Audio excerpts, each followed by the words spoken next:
आज हिंदू को केवल केजरीवाल याद है, हिंदू को केवल राहुल गांधी याद है, मोदी और योगी याद है।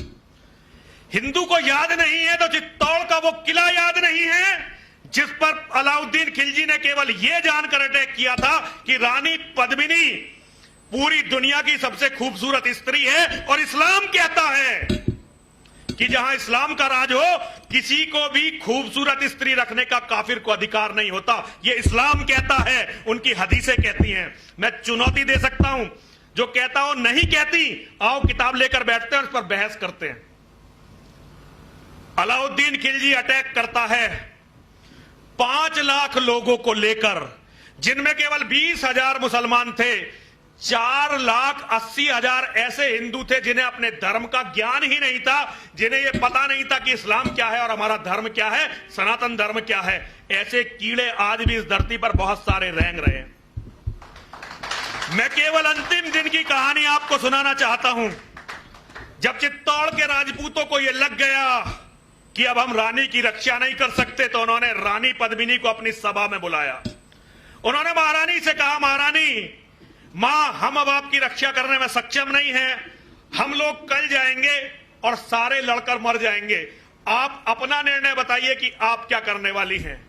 रानी पद्मिनी ने कहा, सबसे पहले तो वो कौम फूंकने लायक है जो अपनी बहन बेटियों के स्वाभिमान की रक्षा नहीं कर सकती, उनकी आन नहीं बचा सकती।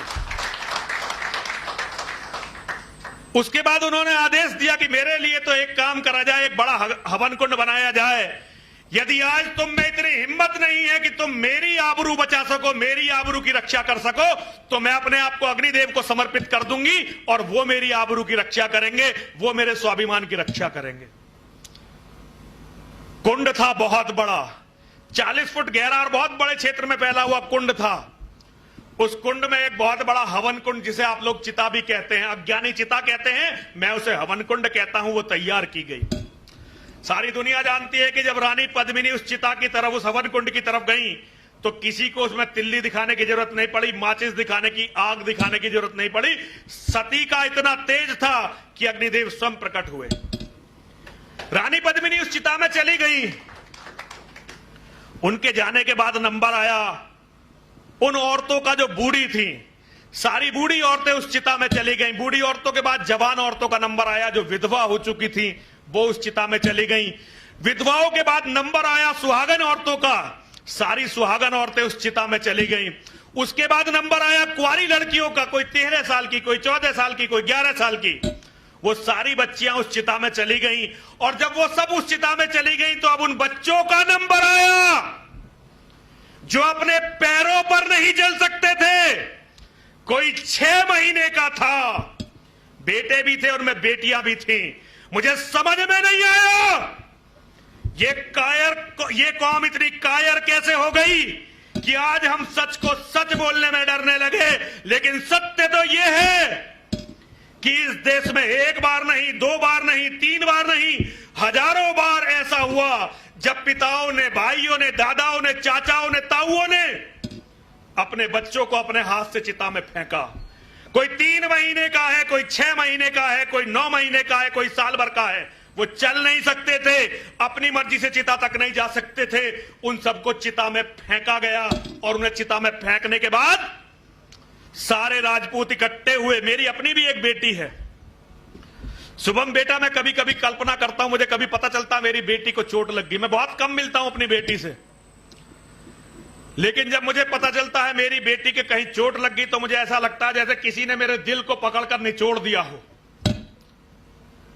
एक बार मेरी बेटी को जब बहुत छोटी सी थी, उसकी मां की गलती से एक माचिस की तिल्ली छू गई थी और मैंने उसकी मां को बहुत जोर से थप्पड़ मार दिया था। मैं उसके लिए क्षमा, मतलब मुझे अच्छा, आज कहने में अच्छा नहीं लगता, लेकिन मुझे लगा कि मेरी बच्ची को आग छू कैसे सकती है। अगर हम अपनी बच्ची को आग छूने में इतने परेशान हैं, तो हम उन बच्चों को क्या भूल जाते हैं जिन्हें पिछले 800 साल तक केवल इसलिए चिताओं में जाना पड़ा कि इस देश में गुलामी थी, और गुलामी भी उन राक्षसों की थी जो अपने सिवा किसी को व्यक्ति मानते ही नहीं थे, आदमी मानते ही नहीं थे। जो बच्चे बता रहे थे, मैंने वास्तव में इन बच्चों को बताया ये वस्त्र कौन से वस्त्र हैं। जब रानी पद्मिनी का रानी पद्मिनी का जौहर हो गया तो सारे राजपूत इकट्ठे हुए, जितने भी उस गढ़ में बचे हुए थे। उन्होंने खूब सारी शराब वहां लाकर रखी, खूब सारा मांस, क्योंकि राजपूत शराब भी पीते थे, मांस भी खाते थे। इतिहास से हम भाग नहीं सकते। योद्धाओं का भक्षण अलग था, हम सन्यासियों का, संतों का, ब्राह्मणों का खाने का तरीका अलग था। और जो भी वो खा सकते थे सब कुछ उन्होंने खाया। खाने के बाद पूरे चित्तौड़गढ़ में जितने भी कुएं थे सबको मिट्टी से भर दिया ताकि एक बूंद भी पानी ना बचे।